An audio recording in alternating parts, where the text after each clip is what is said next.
I exposed my husband to our family and friends after he divorced me over email.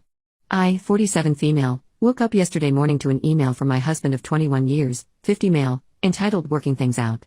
Very deceptive title because instead of arranging a meeting or even a phone call, my husband goes on a 4-paragraph soapbox speech about how marriage is supposed to be, for the most part, an in-person commitment and that it pains him to say this but this cannot go on anymore. He goes on in a very clinical detached tone to describe how us not speaking for a week before our big fight, and then not hearing from me for the week afterwards, is abandonment for him, so he's filing for divorce. He then asked me to tell me what things of mine I wanted him to ship, and that he wants to do things fairly via mediation. He also said he'd only be responding to calls regarding our daughter and to contact his lawyer for everything else. This is the straw that broke the camel's back for me, because leading up to Thanksgiving he's already been complaining that he's spending the holidays alone and it's all my fault. For a little context, I moved with my daughter, 16 female, from Kentucky to Atlanta 3 years ago because she wants to get into acting and singing. She's now attending a performing arts high school trying to make a living acting. My husband was supportive at first. He sent in 60 applications to jobs in Atlanta, but even though he's been a manager at a motel for 13 years here, he only got entry-level interviews.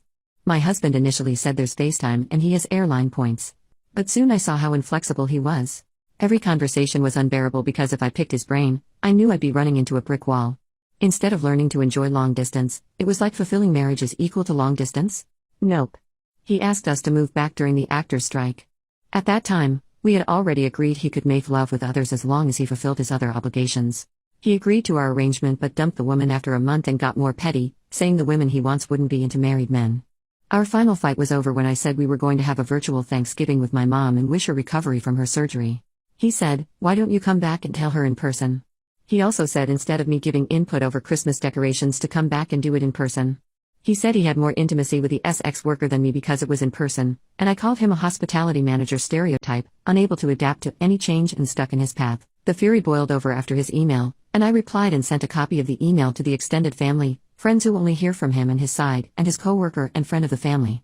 Just to tell them that the man who says he's the peacemaker is divorcing me over email and that he's been seeing other women, and saying that his 1-month fling with a SX worker was more fulfilling. Am I in the wrong here? My only regret is that a friend's kid got a hold of the email and I've had to shield my daughter and explain that her dad is divorcing me. I met my celebrity crush, and I totally blew any chance of being with her. So, I'm not gonna say her name because I don't want this to make any headlines lol.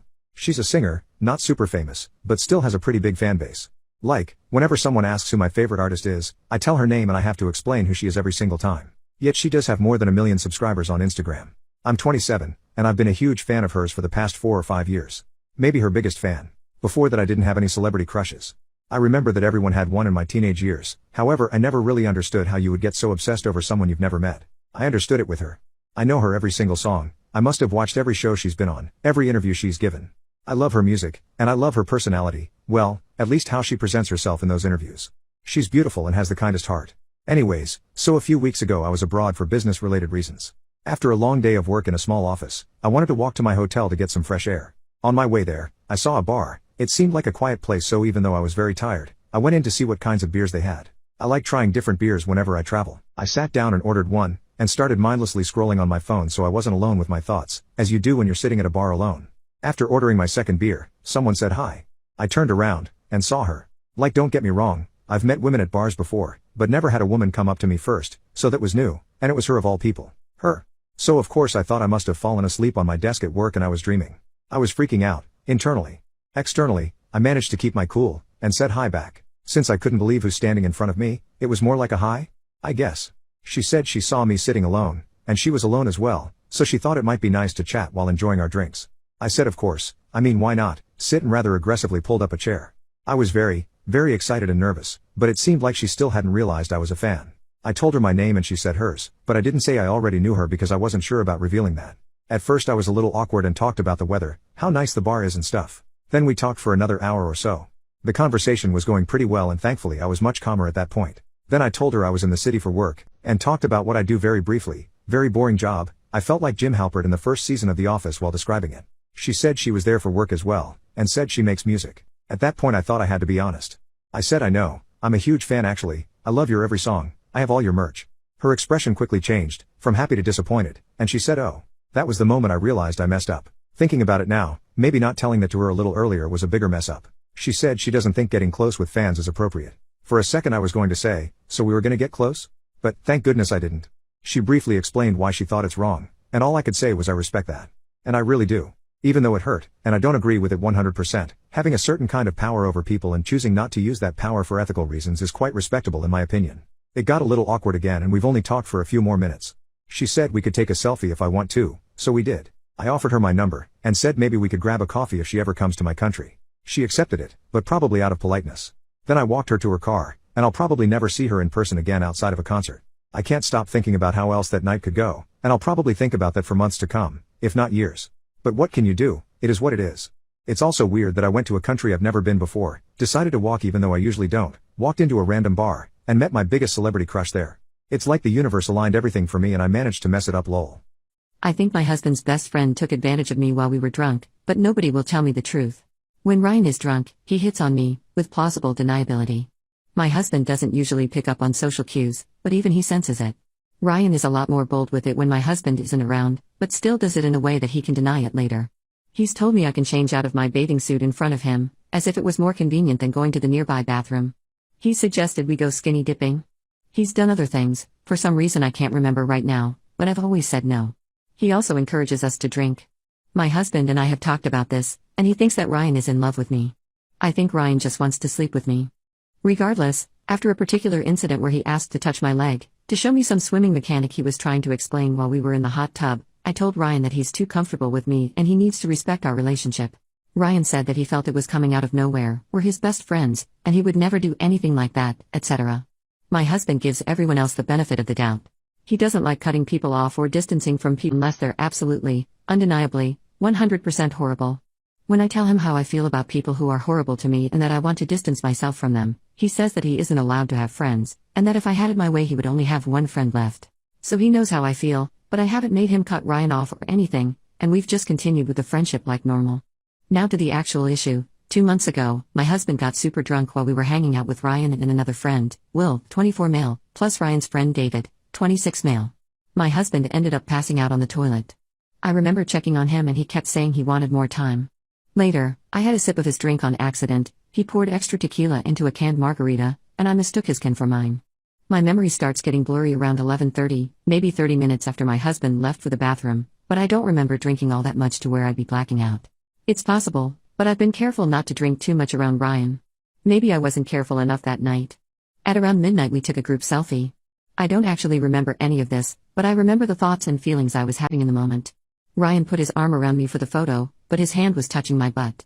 I remember thinking, weird, but that couldn't have been on purpose. Did that even happen? But I remember thinking about how he did it again, and that meant it definitely happened the first time too. In the photo, I can just barely see the reflection of his arm around me. That was right before midnight. I don't remember anything after that. The next day I woke up in his guest room next to my husband, covered in vomit, without a bra. My shoes were off and placed neatly next to each other, and there was a water bottle next to it. We didn't have a sheet or blankets or anything. When I showered, I found a massive bruise on my butt. After getting ready to leave and heading downstairs, I found my bra on the floor in the kitchen. The next day, I asked Will how I got the bruise and why my bra was in the kitchen. Will said that around 2 a.m. I fell on the stairs while trying to go to the bathroom. Since my husband was in the upstairs bathroom, I had to go downstairs. Will said that I never made it downstairs. He said he didn't know why my bra was in the kitchen, but that I probably threw it downstairs? Which, first of all, is weird, but second of all isn't physically possible since he said I was just 3 steps down from the top, and there's a wall there.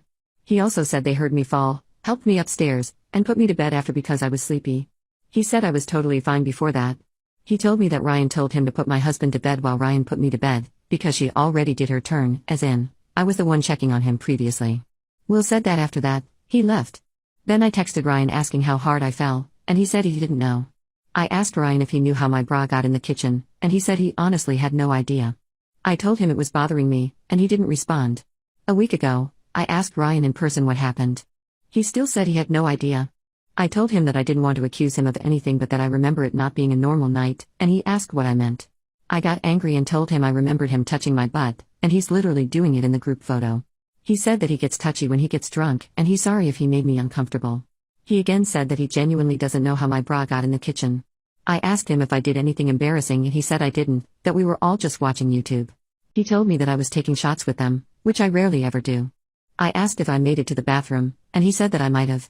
He said that they put me to bed after I fell. I just can't believe that neither Ryan nor Will would know how my bra got off. It's unlikely for me to be wandering alone downstairs and taking my bra off. My husband said that if Ryan actually did anything, he would cut him off. But he really doesn't think anything happened. He thinks I just got hot or uncomfortable and took my bra off, but we didn't hang out in the kitchen. He still trusts Ryan alone with me. I have felt so depressed about this, and my husband has told me to try to distract myself rather than keep thinking about it.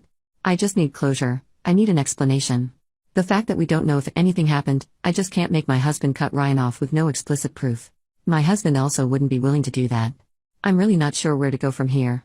I have a suspicion that he maybe dosed my husband's drink. My husband keeps passing out when we hang out with him, but it could have been that my husband just keeps drinking too much. He literally added extra alcohol to his drink. I have no proof of anything. I feel lost and alone. I'm in desperate need of support. What do you think happened, and what should I do? I found out my husband wanted to end his life and stopped him, and he thinks I never knew his plans. My husband and I are 28. We have 3 kids, and he's the only boyfriend I've ever had. He's been with me since high school. He's always had low self-esteem. I do as well, but not like he does. One day maybe 7 years ago we got new phones, and I found out I can read his texts. He can see mine too, but he didn't know about it. This happened for like another 2 years. For his birthday and Christmas I'd snoop around his texts and see if there's something he was talking about that he wanted. One day, around November, I was being nosy to see what I can get him for Christmas. I was pregnant with our second child at the time. I saw he was texting someone something suspicious, saying where can we meet, and I thought this was with another girl. I read them more and I found out he was buying substances. My husband and I don't even drink, so I freaked out. I wondered about how long this was going on for, if I even knew my own husband anymore. Turns out he was buying something that doesn't get you feeling good, but rather something that unalives you. I looked around everywhere. I tore our room apart and didn't find anything. I went through the search history and all his emails on his phone when he was asleep that night, and found out he was making arrangements for a specific date 3 months after I was due. He was looking at life insurance, which we have had since I'm a stay-at-home mom. He was even looking up how much it costs to be cremated. Once he got home, the first thing I did was sneak his phone and text that guy and say, I'm no longer interested. If someone else tells you otherwise it means someone else has my phone, and I deleted that guy's number. I didn't want him to know I was snooping, but the thought of my husband not being around tore me. I remember being sick to my stomach and bawling in our room just thinking of the idea of not having him around. I love him more than life in itself. I would die for him and not even have to think about it. My husband is my entire world. That day I made sure he knew that, even if it meant embarrassing myself. I started bringing him flowers at work almost every day. When he would come through the door I would screech with excitement and give him a hug and a smooch and tell him I missed him so much and I couldn't stop thinking about him all day. When I was out with him, I'd tell him how beautiful and handsome he is. When he was around my friends I'd say, look at my husband, he's so beautiful. I call him at work and ask how much longer until he's home. I got him to start going to therapy too. One night I woke him up because I was freaking out and couldn't sleep. I told him I had a nightmare. I said I had a dream he passed away. He said, why is that a bad thing? And I told him how he's my entire world, and other than our son, and our other on the way, he's all I live for. He said, but things would be better if I was out of your hair. And I said, no they wouldn't. If you left me it would literally ruin my life. He said, not if you're financially well off. You'll be much better off, and I said I could have all the money in the world. It would mean nothing if I didn't have you. I'd much rather be homeless but still have you as my husband than be filthy rich and you be gone. And he said, are you serious? And I said 100%. I'd sleep under a bridge if it meant I still got to sleep next to you. He said I didn't know you felt that way, and I said I really do. I asked if I could go with him to therapy. He said yes. I told his therapist I think he has depression, and he admitted he might. He got a prescription, and it seemed to help him a whole lot. Even though it's been 5 years, I still do all those nice things for him, like call him handsome and bring him flowers. I don't ever want him to second guess for a second that he's my sunshine. I fell for a guy who love bombed me, but ended up exposing a serial cheater and becoming best friends with his ex. Hi. I'm a 22-year-old female who at the time of this story was just out of a relationship. I started seeing this guy, 24 male, who we will call Frank. We went to a bar and we clicked very well. He would then hang out at my place almost 3 times a week where things were amazing. About a month into our friendship relationship, we were thinking about getting serious. Frank constantly love bombed me, messaged me every day about how much he loved me, and etc. He even came over one day with a gift for me that was in a unique designed glittery gift bag that had crystals, a hoodie, little necklace charms, and baked goods from a store in the mall. We officially started dating and it was great for a week. Frank sent me a long text message saying, oh I love you so much and how he would love me forever. Going to bed I thought nothing of it, I was just happy someone loved me and expressed it. The next morning I wake up to another paragraph text, thinking it was another love message. I was wrong. He started off the text with, I don't love you, and wrote about how he was sleeping with his ex and me at the same time and that he didn't love her, and that he lied about loving me. I was devastated. Normally I wouldn't have cared that much, but after being love-bombed for a month by Frank, this stung. Immediately after reading this text I got suspicious. Some backstory: for the duration of talking to him, he talked horrible about his ex, whom Frank still lived with, saying that she was abusive, trashy, etc. So hearing him say he was sleeping with her stung a lot but also set off some red flags. I go to work that day upset, but I was getting over it quickly. Until Frank's ex messaged me on Instagram, whom we will call Stacy. Stacy told me how he was love-bombing her and begging for her back and that she wanted to make sure me and him weren't a thing. Out of respect I told Stacy what he had said to me, considering she was brought up in the text anyways, and I sent her screenshots of every single time he trash-talked her, and I'm talking at least 50 screenshots of paragraphs of him trash-talking her. He was trying to get sympathy from me for him to come over and stay the night. Stacy apologized for his actions and decided to not date him. Eventually me and her grew to become good friends, and I realized Frank had lied about everything. Stacy was the sweetest and the most timid person I've ever met. Now remember the gift he had given me? I ended up rearranging my room and finding the bag with everything Frank gave me. Looking at the items something seemed off, so I texted Stacy. I asked her if she happened to be missing anything. Any crystals or hoodies? She had a hippie aesthetic, so her owning crystals was a given. Stacy texted me back that she was in fact missing 3 crystals and she described the ones that Frank had gifted me exactly. The hoodie? Also hers. The charms? Hers. The only thing he didn't steal from her to gift me were the baked goods, from his job. Stacy and Frank both worked at the mall in our city, and I decided to stop by and return everything he had stolen and given to me. He was off that day, but I was told when she got home and he saw the gaudy bag he put everything in, he knew we met up and knew what he did. He apparently started crying and begging for her to forgive him on his knees, which I found hilarious. Fast forward a week later, Stacy tells me he went back to doing the same thing with other girls. Apparently he had done this 5 other times to different girls. Getting into full committed relationships and cheating. Angry, I remembered something Frank had told me about how he would steal baked goods to bring home and that if his boss found out he'd be pissed. So I naturally called the store he worked at, told him everything he was doing at work, along with his cheating and 2-timing, and all the other secrets he told me about what he does at work that could get him fired. Since then, I never see him at the bakery, and when I ask about him they pretend he never existed.